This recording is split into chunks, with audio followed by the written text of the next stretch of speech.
Sama sa pagkansela ni Mayor Inday Sara Duterte sa mga aktibidad sa araw ng Davao karong bulan sa Marso, gikansela sab sa lokal nga kagamhanan sa Island Garden City of Samal ang sagad sa mga aktibidad alang sa ilang founding anniversary sunod bulan.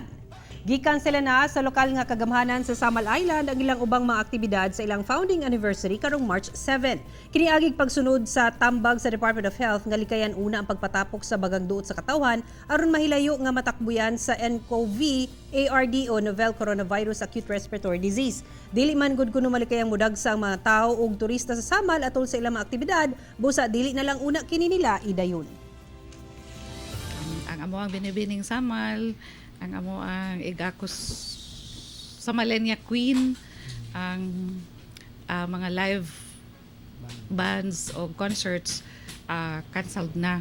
So there are other activities pa na siguro i-decide na mo today during our DepEds meeting kung dapat pa ba sila i-continue o dili na.